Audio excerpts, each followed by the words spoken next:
প্রথম দিন মানুষের সাথে কথা বললেন।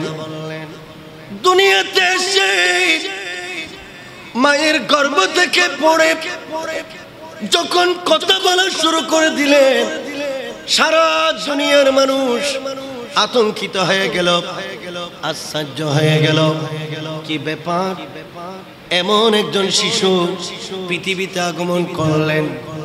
ওই শিশু একেবারে মুরব্বীর মতো, প্রাপ্তবয়স্কের মতো ওই শিশু মানুষের সাথে কথাবার্তা বলা শুরু করে দিলেন। এই পৃথিবীর জমিনে মাত্র তিনি ছিলেন 33 বছর, পৃথিবীতে ছিলেন 33 বছর।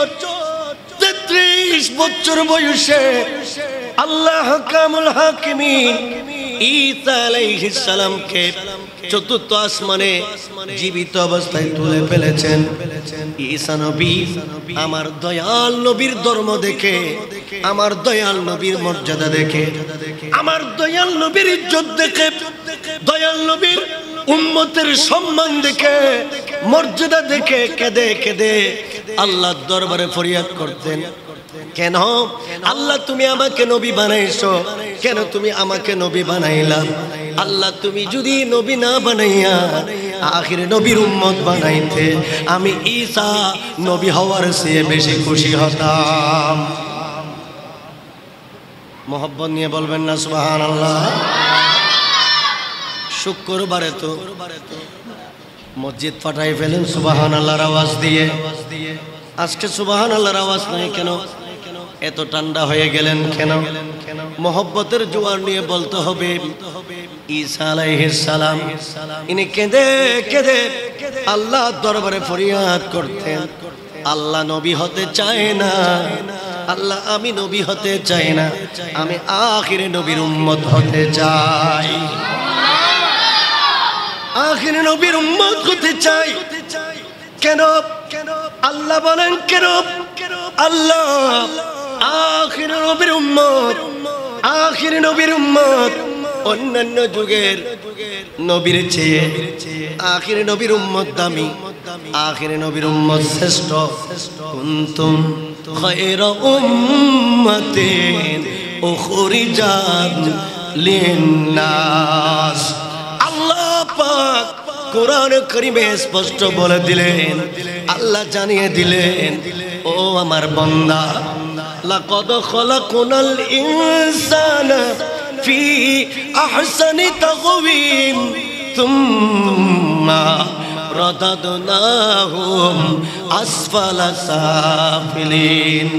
আল্লাহ পাক বলেন, আমি মানব জাতিকে সুন্দর আকৃতি দিয়ে বানাইছি, আমি মানব জাতিকে, মানুষকে সুন্দর আকৃতি দিয়ে বানাইছি, মানুষকে এমন চেহারা দিয়েছি, এমন হাত দিয়েছি, চক্ষু দিয়েছি, চুল মুবারক দিয়েছি, মানুষের অবকাঠামো দিয়েছি, আর কোন সৃষ্টিকে এমন সৌন্দর্য দেওয়া হয় না। আমি আল্লাহ মানুষকে সৃষ্টি করে আমি পৃথিবীর জমিনে একেবারে নিম্নস্থানে, একেবারে পৃথিবীর জমিনে আমি মানব জাতিকে পাঠাইয়া দিলাম, মানব জাতিকে পাঠাইয়া দিলাম। পাঠানোর একমাত্র উদ্দেশ্য হলো আল্লাহ পৃথিবীর জমিনে আখিরি পয়গম্বর ইমামুল আম্বিয়া হায়াতুন নবী, জিন্দা নবী, নূরুন নবীকে প্রেরণ করবে। আর যারা নূরুন নবীর উম্মত হবে এরা অন্যান্য যুগে নবীর চেয়েও দামি। ঈসা নবী বলেন, মওলা শুধু এক রাত ইবাদত করে নবীর উম্মত ইবাদত করবে, এক রাত সওয়াব পাবে 1000 বছরের। অন্যান্য যুগে নবীর উম্মতরা হাজার হাজার বছর ইবাদত করে যে সওয়াব পায়, আমার আল্লাহ নবীর উম্মতকে এমন রাত দিয়েছেন যে রাতে নবীর উম্মত ইবাদত করলে 1000 বছরের চেয়ে বেশি সওয়াব পায়। এই কারণে একটা রাত যদি জীবনে একবার নবীর উম্মত পেয়ে যায়, হাজার বছরের ইবাদত, ইবাদতের সওয়াব এক রাতে হয়ে যায়। এই কারণে আমার দয়াল নবীর উম্মত দামি, দয়াল নবীর উম্মত ইজ্জত মণ্ডিত, দয়াল নবীর উম্মত শ্রেষ্ঠ, দয়াল নবীর উম্মত মর্যাদায় ভরপুর। এটা আমার কথা নয়, এটা বুজুর্গানে দ্বীনের কথা নয়, এটা মহান আল্লাহর কথা।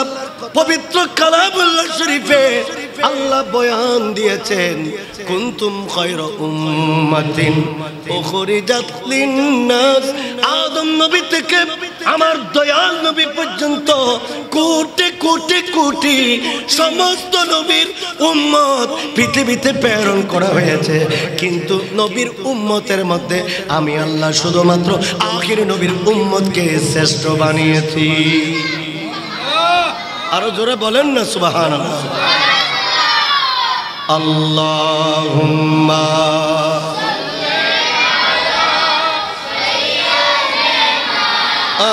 মাওলানা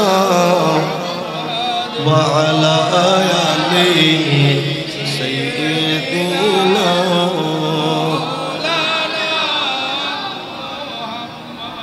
প্যারা হাজিরিন, এই কারণে ঈসা নবী এত বড় নবী ছিলেন, এত বড় দামি নবী ছিলেন।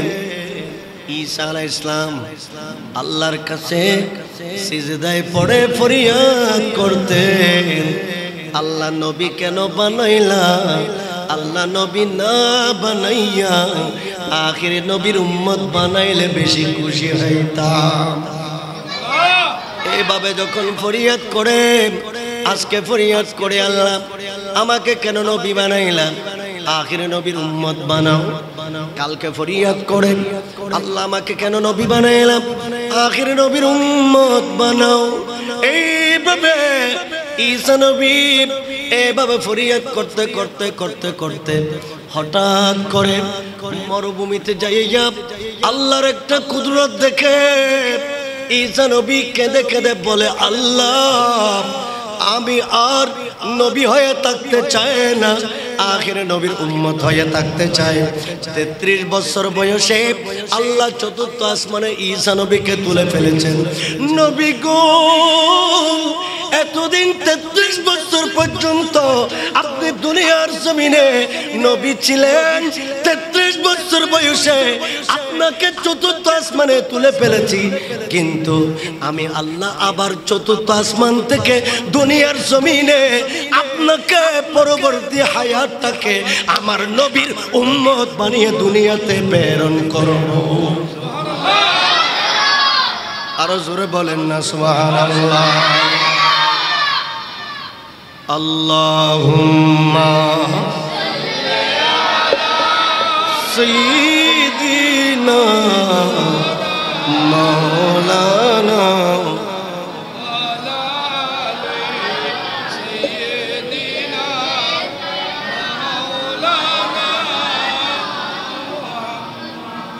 প্যারা হাজিরিন, শুধুমাত্র 33 বছর উনি নবী হিসেবে ছিলেন।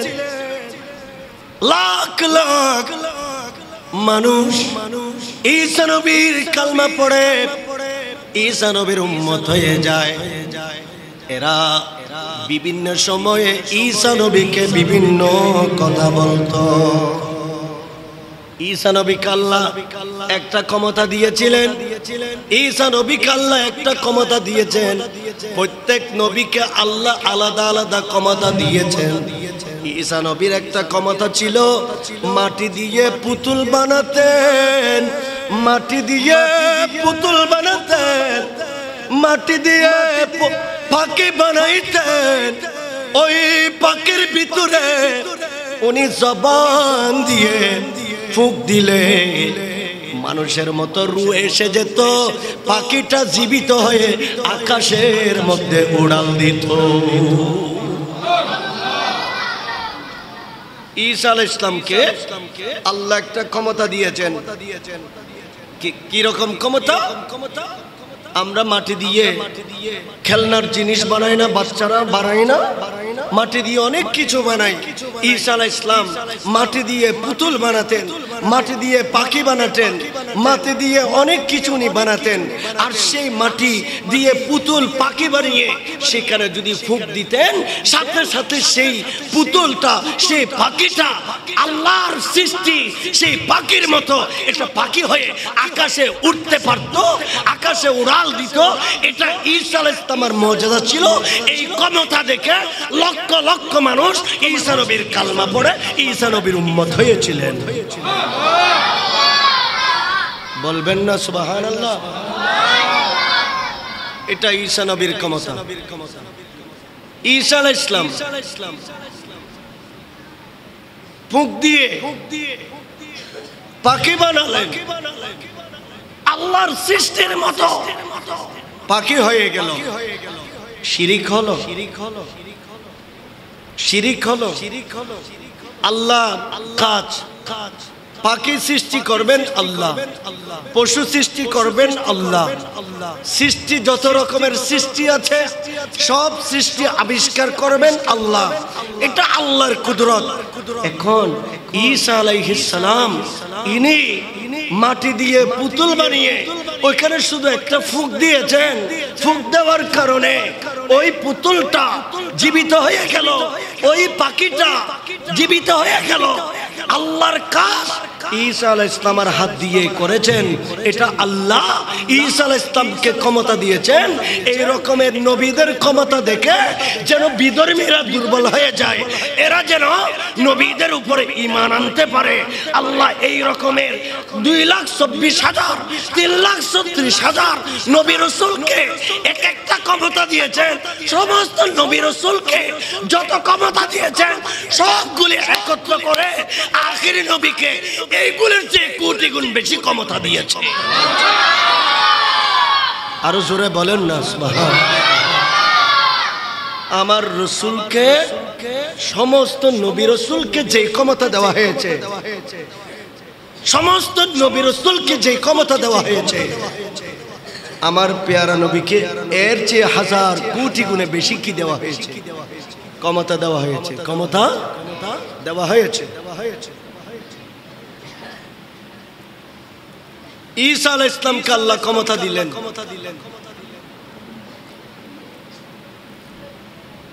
মানুষের এক প্রকারের একটা রোগ আছে, কুষ্ঠ রোগ। কি হয়ে যায়? বরস বলে এটাকে, সাদা হয়ে যায়। সমস্ত শরীর কি হয়ে যায়? সাদা হয়ে যায়। আল্লাহ ঈসা আলাইহিস সালামকে ক্ষমতা দিলেন। সারা দুনিয়ার কুষ্ঠরোগীরা ঈসা নবীর কাছে যেত, উনি এরকমের হাত বাঁধাইলে সাথে সাথে কুষ্ঠরোগটা ভালো হয়ে যেত। সুবহানাল্লাহ বলেন। উনি হাত লাগাতে দেরি নাই, কুষ্ঠরোগী কি হয়ে গেছে? মুহূর্তের মধ্যে তার চামড়া পরিবর্তন হয়ে গেছে, সে ভালো হয়ে গেছে। এটা ঈসা নবীর ক্ষমতা ছিল। এগুলি দেখে দেখে ওনার উপরে কালমা পড়ে। ঈসা নবীর উম্মতের কালমা ছিল লা ইলাহা ইল্লাল্লাহ ঈসা রূহুল্লাহ। আর আমাদের নবীর উম্মতের আমাদের কালমা হলো লা ইলাহা ইল্লাল্লাহ মুহাম্মাদুর রাসূলুল্লাহ সাল্লাল্লাহু আলাইহি ওয়াসাল্লাম। জোরে বলেন না সুবহানাল্লাহ। ঈসা আলাইহিস সালামের উম্মতেরা, এরা ঈসা আলাইহিস সালামের কাছে গিয়ে বলে, হুজুর আপনি একটু আল্লাহর কাছে আপনি একটু দোয়া করুন, ফরিয়াদ করুন, আল্লাহ যেন বেহেশত থেকে আমাদের জন্য খাবার তৈরি করে পাঠায়া দেয়। সুবহানাল্লাহ বলবেন না? একটা কথা শুনে আশ্চর্য হবেন, আদম আলাইহিস সালাম থেকে শুরু করে আমার রাসূল পর্যন্ত সময়ে সময়ে বিভিন্ন সময়ে বিভিন্ন যুগে আল্লাহ নবীদের উম্মতের জন্য ব্যস্ত থেকে খানা রেডি করে খানার ডেকসি পাঠাতেন। এরা সুবহানাল্লাহ বলে না? মেজবানদের না করে, মা বাবার মেজবানি করেন না? এই যে মেজবানি করেন, মেজবানের খাবার রান্না করেন, সারা দুনিয়ার মানুষকে খাওয়ান দাওয়াত দিয়ে, এই রকমের মেজবানি করা তৈরি করে আল্লাহ ব্যস্ত থেকে রেডি করে ওইগুলি দুনিয়াতে ডাইরেক্টলি ফেরেশতাদের মাধ্যমে আল্লাহ ব্যস্ত থেকে এই মেজবানের ডেকসিগুলি পাঠাতেন।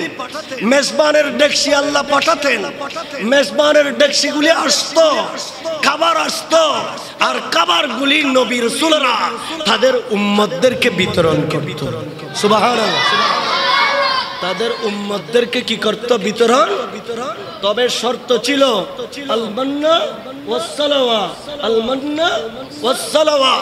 আসমান থেকে যে খাবারগুলি আসতেন, ওই ব্যস্ত থেকে যে খাবারগুলি আল্লাহ রেডি করে পাঠাতেন, এইগুলিকে কোরআনের ভাষায় বলা হয় মান্না সালাওয়া।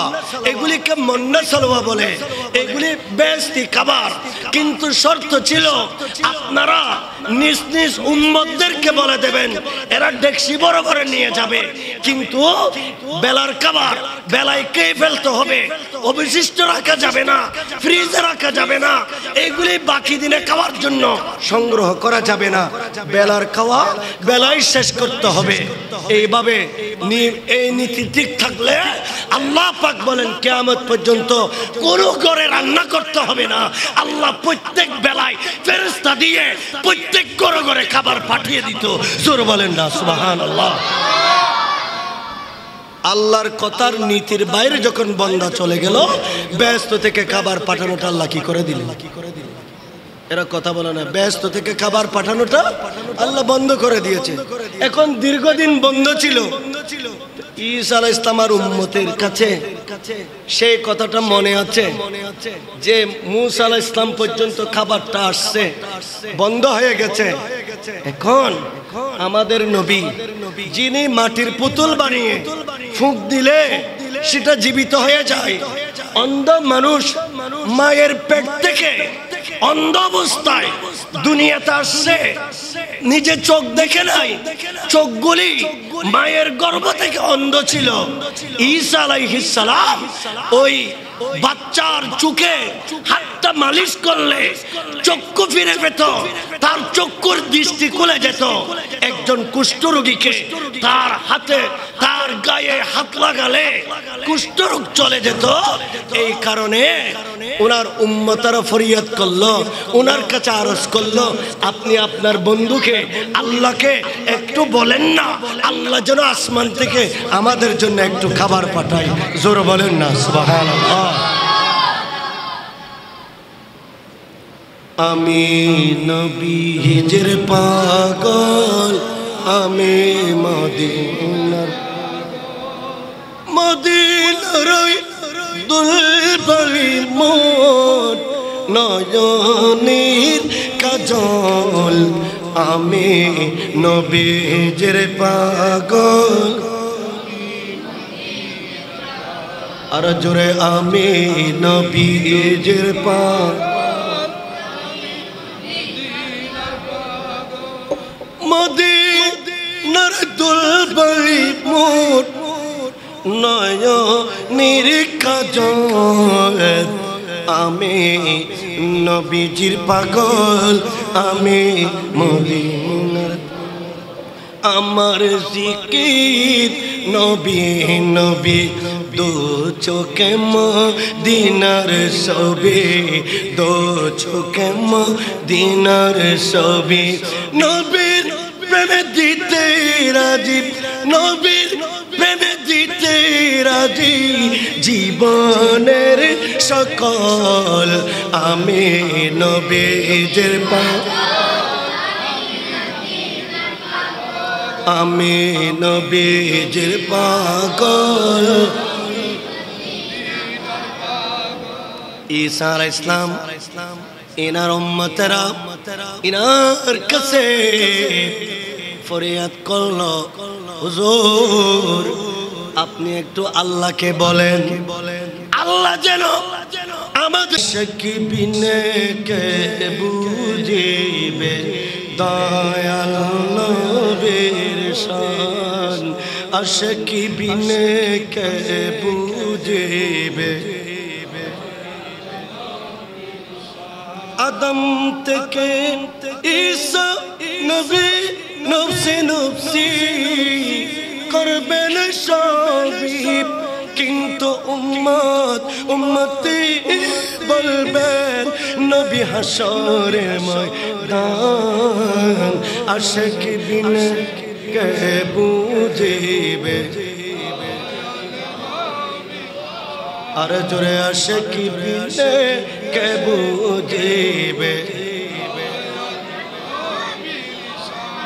বাবারা মুরব্বীরা ঈসা নবীকে আল্লাহ যেদিন আসমানে তুলে ফেলেছেন ওই দিন থেকে বরাবর 650 বছর পুরো দুনিয়ার মানুষ নবী ছাড়া ছিল কয়শো বছর বলেন না কয়শো বছর ঈসা আলাইহিস সালামকে আসমানে তুলে ফেলেছেন আমার রাসূল পৃথিবীতে 570 খ্রিস্টাব্দে নবী আসলেন মাঝখানে সময় চলে গেল 650 বছর এই 650 বছর মানুষ নবী না পেয়ে মানুষ মাস পূজা করত মানুষ গাছ পূজা করত মানুষ মূর্তি পূজা করত মানুষ এইভাবে সূর্য পূজা করত মানুষ চন্দ্র পূজা করত পাহাড় পূজা করত সুদ ঘুষে ভরপুর ছিল বৈষম্য ছিল নির্যাতন ছিল জুলুম ছিল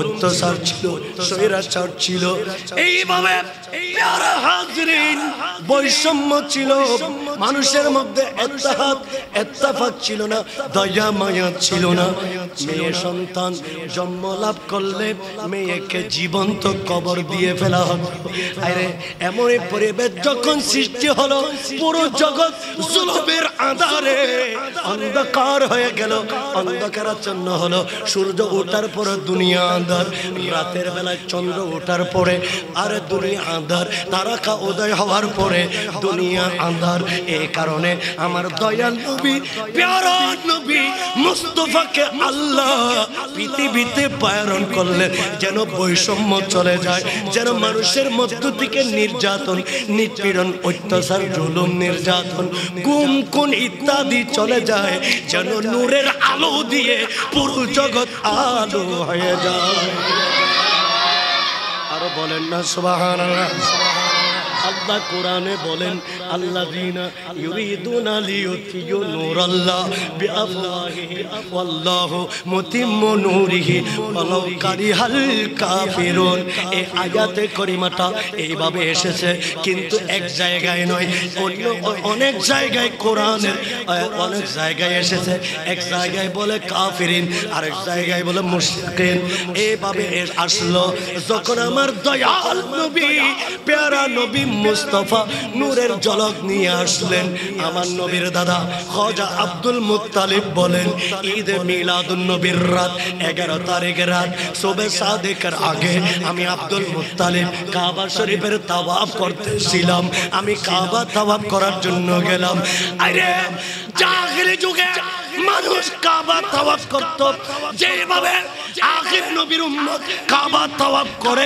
ওইভাবে জাহিলি যুগের মানুষ কাবা তাওয়াফ করত কিন্তু কাবার ভিতরে 360টি মূর্তি ছিল এরা মূর্তিকে পূজা করত আব্দুল মুত্তালিব ইনি কাবা ঘর তাওয়াফ করছে উনি নিজে নিজে বলতেছে তাওয়াফ করার সময় আমি দেখলাম কাবার দেওয়াল থেকে আওয়াজ বের হচ্ছে কাবার গিলাফ থেকে আওয়াজ বের হচ্ছে মূর্তিগুলো থেকে আওয়াজ বের হচ্ছে যা মুহাম্মদ যা মুহাম্মদ মূর্তিগুলি বলে আমরা মুক্তি হয়ে গেছি আমরা মুক্তি হয়ে গেছি কাবা বলে আমি স্বাধীন হয়ে গেছি কাবা বলে আমি নির্যাতন থেকে জুলুম থেকে মুক্ত হয়ে গেছি কাবার গিলাফ বলে আমি মুক্ত হয়ে গেছি আব্দুল মুত্তালিব বলে আমি আশ্চর্য হয়ে গেলাম জিজ্ঞেস করলাম কেন কেন কেন কেন কিভাবে মুক্তি হলে আরে জানিস না আব্দুল্লাহর ঘরে যেয়ে দেখ মা আমেনার কোলে ইমামুল আম্বিয়া তশরীফ এনেছে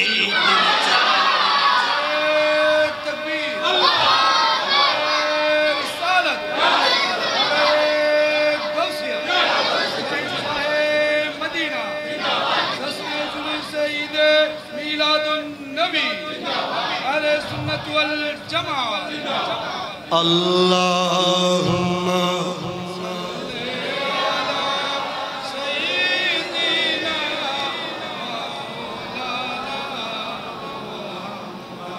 ওয়া আলা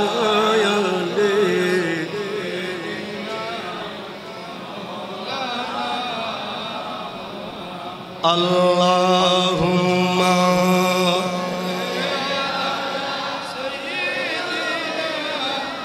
Maulana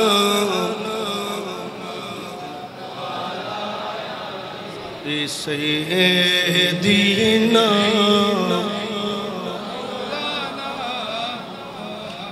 আমি নবীজির পাগল আমি মদিনার আমি নবীজির পাগল আমি মদিনার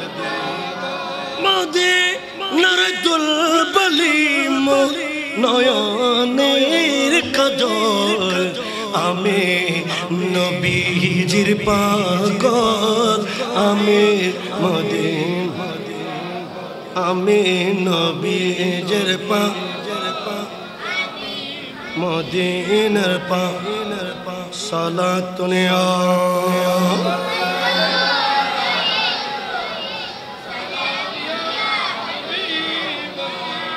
हर के इश्क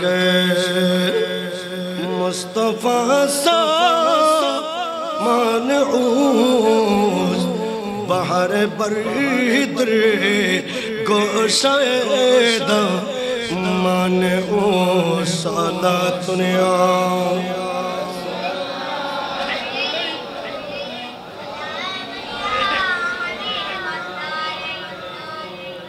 प्यारा हाज़रीन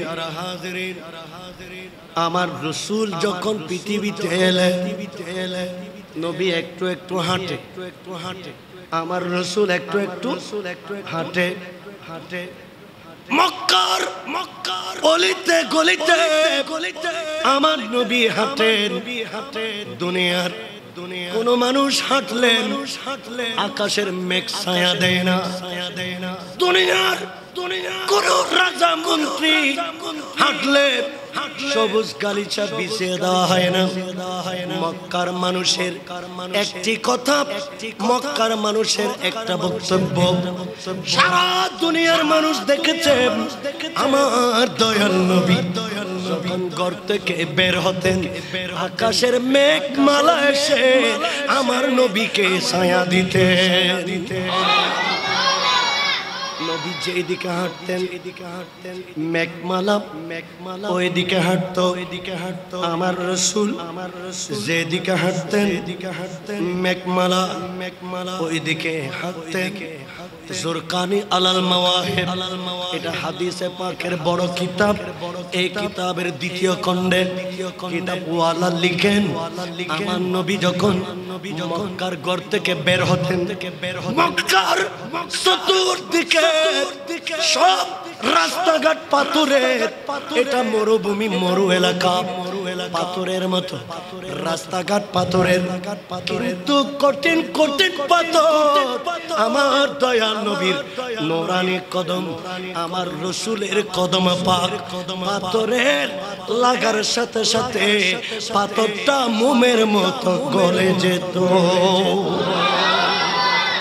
বলবেন না সুবহানাল্লাহ আমি কিয়ামত পর্যন্ত হাঁটলে পাথর গলে যাবে না আপনি কিয়ামত পর্যন্ত হাঁটলে পাথর গলে যাবে না কিন্তু আমার নবী ইনি যে আল্লাহর নবী এটার প্রমাণ কি এটার প্রমাণ হলো মক্কার মাটি আমার নবীকে ইজ্জত করতেন মক্কার পাহাড় ইজ্জত করতেন মক্কার পাথর ইজ্জত করতেন পাথরের উপরে আমার নবী যখন পাথরের উপরে পা মোবারক দিতেন পাথরটা কাঁদতে কাঁদতে মোমের মতো গলে যেত আরে বেয়াদবি হচ্ছে কিনা নবীর ইজ্জতের উপর আঘাত আছে কিনা পাথরটা মোমের মতো গলে পানি পানি হয়ে যেত আরো জোরে বলেন না সুবহানাল্লাহ সালাতুন ইয়া রাসূলুল্লাহ আলাইকুম মুস্তাফা জনবী আমরে কোন আফতাবে বুরজাইল মে মিল্লাতুন সালাতুন ইয়া রাসূল আলাইকুম।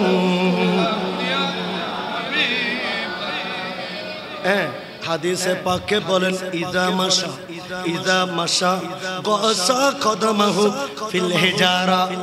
আমার রাসূল মক্কার অলি গলিতে আমার নবী যখন হাঁটতেন পাথর বলেন ইয়া রাসূলুল্লাহ আমি বরদাশত করতে পারি না, ইয়া হাবিবাল্লাহ আমি বরদাশত করতে পারি না, আপনার কদম মোবারক আমার গায়ে লেগেছে।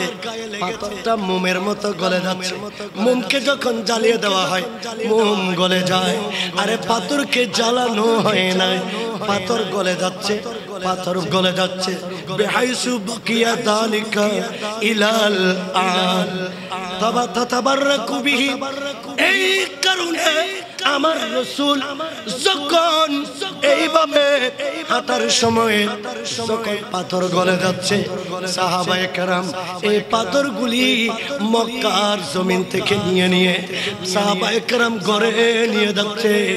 আমার নবীর সাহাবীরা আমার রাসূলের আমার নবী যখন নবীর নবুয়তটা প্রকাশ করে দিলেন, সাহাবায়ে কেরাম যখন দেখলেন আমার নবীর কদমের নিচে পাথর মোমের মতো গলে গেল, তখন সাহাবায়ে কেরাম এই পাথরকে চুমু দিতে লাগলেন, এই পাথরকে ভালোবাসতে লাগলেন। আরে হাজরা আসওয়াদ মক্কার কাবা ঘরের দেওয়ালে একটা পাথর লাগানো আছে, একটা পাথর লাগানো আছে। সারা দুনিয়ার মানুষ এই পাথরকে চুমু দেয়, কিয়ামত পর্যন্ত চুমু দেবে। হযরতে ফারুক আযম এই পাথরকে চুমু দিতে গেলেন। হে পাথর আমি ফারুক আযমের সাথে কথা বল, আমি ফারুক আযমের সাথে কথা বল, আমি ফারুক আযমের সাথে কথা বল। পাথর কথা বলতে জানে না, পাথর কথা বলে না। আরে তুই কথা বলতে জানিস না, তোকে কেন সারা দুনিয়ার মানুষ এত ইজ্জত করে, এত ভালোবাসে, মহব্বত করে, তোরও একটা চুমু দেয়। আরে খোদার কসম করে বলছি, আরে তোর পিঠে আমার দয়াল নবী মুস্তাফা চুমু দিয়েছে। চুমু দেওয়ার কারণে তোমার দামটা বেড়ে গেল। এই কারণে আমি ফারুক আযম আমার নবীর কারণে তোমাকে চুমু দিচ্ছি। আরো জোরে বলেন না। পাথর মোমের মতো গলে গেল, কিন্তু পাথরগুলি সাহাবীরা ঘরে নিয়ে যাচ্ছে। পাথরগুলি মক্কা থেকে পাথররা কন্তি দিয়ে কুড়ে কুড়ে পাথরটা কোথায় নিয়ে যাচ্ছে? কেন কেন এই পাথরটা নবীর উম্মতের কাছে কি হয়ে গেছে? কথা বলে না, কি হয়ে গেছে? দামি হয়ে গেছে, দামি হয়ে গেছে। সালাতুন ইয়া রাসূল আলাইকুম।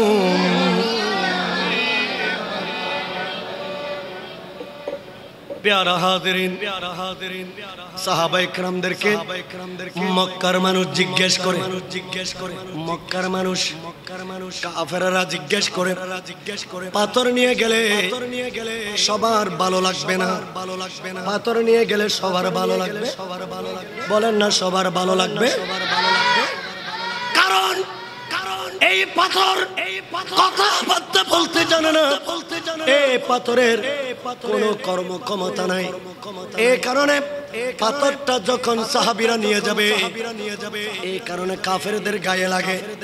এরা বলে এই পাথরটা কি কল্যাণ করতে পারবে, এই পাথরটা তোমাদের কি রহম করতে পারবে, মক্কার পাথর কেন তোমরা জমিন থেকে নিয়ে যাচ্ছ?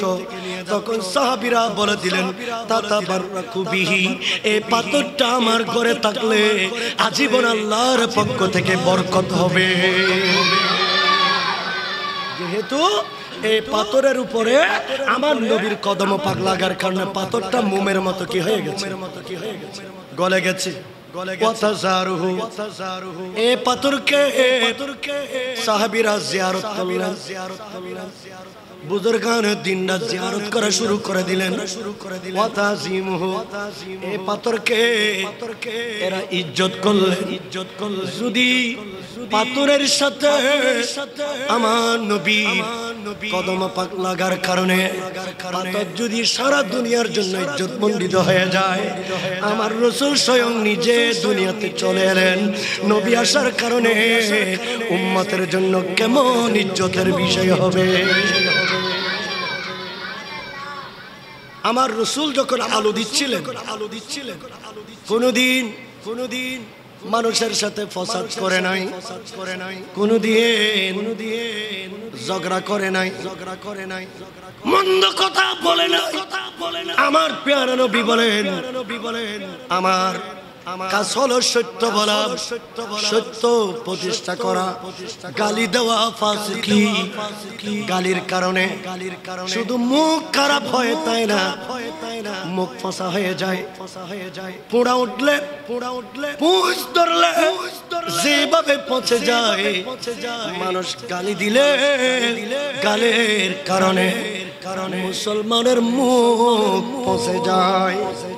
এই কারণে আমার নবী বলেন, উম্মত খবরদার লা তাসুবুদ্দিন।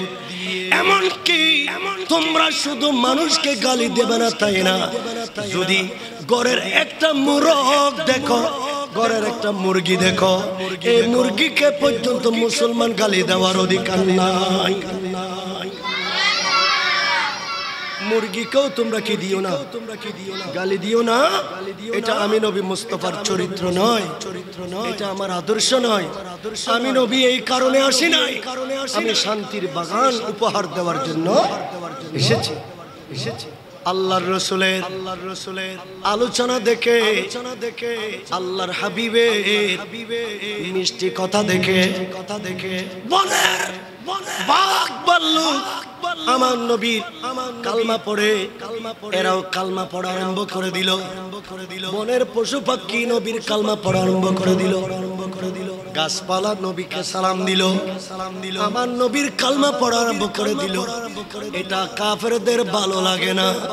আমাদের বাপ দাদার 14 গোষ্ঠীর ধর্মে আমাদের এতিম বাতিজা চুনকালি দেবে, এ কারণে আবু লাহাব আবু জেহেল প্রস্তুতি নিল, আমার রাসূলকে তারা ধ্বংস করে দেবে। নাউযুবিল্লাহ। আল্লাহ বলেন, আল্লাযীনা ইউরিদুনা লিইউতফিউ নূরাল্লাহি বিআফওয়াহিহিম ওয়াল্লাহু মুতিম্মু নূরিহি ওয়ালাউ কারিহাল কাফিরুন। প্যারা হাজিরিন, আমার রাসূলকে এরা কিভাবে ধ্বংস করতে চায়। রাতের বেলায় আবু জেহেল মিটিং ডাকলো করে, আবু লাহাব আসলো, উতবা সাহেব আসলো, আমাদের বাতিজা ছোট আব্দুল্লাহর এতিম ছেলে, কিন্তু তার কথায় বনের বাঘ ভাল্লুক মজে গেছে, তার কথায় মক্কার মাটি মজে গেছে, মক্কার পাথর গলে যায়, অতএব তাকে এই পৃথিবীর জমিন থেকে ধ্বংস করে দিতে হবে। এরা মনে মনে প্রস্তুতি নিল। আল্লাযীনা ইউরিদুনা লিইউতফিউ নূরাল্লাহ, আরা এই আলো নিভিয়ে দেবে। এখন আল্লাহ জবান খুলে দুনিয়াবাসীকে ডাক দিলেন, হে দুনিয়াবাসী, আবু জেহেলের কাণ্ড দেখো, হে দুনিয়াবাসী আবু লাহাবের কাণ্ড দেখো, হে দুনিয়াবাসী কাফেরদের কাণ্ড দেখো। আমার রাসূলকে কেউ নিভাতে পারবে না। আজীবন আমার রাসূল ঈমানের আলো দেবে, আমার নবী কাফেরদের কলবে ঈমান দেবে। আমার রাসূলকে আমি জবান এমন তাসির দিয়েছি, জবান এমন পাওয়ার দিয়েছি, আমার নবীর জবান থেকে ভূমিকম্পের মতো পাওয়ার বের হয়, নূর বের হয়, আলো বের হয়। আমার নবীর কথা শুনে লাখ লাখ মানুষ ঈমান গ্রহণ করবে। আমার নবীকে কেউ নিভাতে পারবে না। ব্যাপারটা হলো, আরে দুনিয়াতে যারা আমার রাসূলকে নিভাতে চায় তারা লাইট আবিষ্কার করেছে, এই লাইট জ্বালিয়েছে তারা, তারা আলো আবিষ্কার করেছে, আলো জ্বালিয়েছে তারা, কিন্তু আমি আল্লাহ স্বয়ং নিজে আমার কুদরতের হাতে আমার নবীর আলোকে আমি জ্বালিয়েছি জগৎকে আলো করে দেওয়ার জন্য।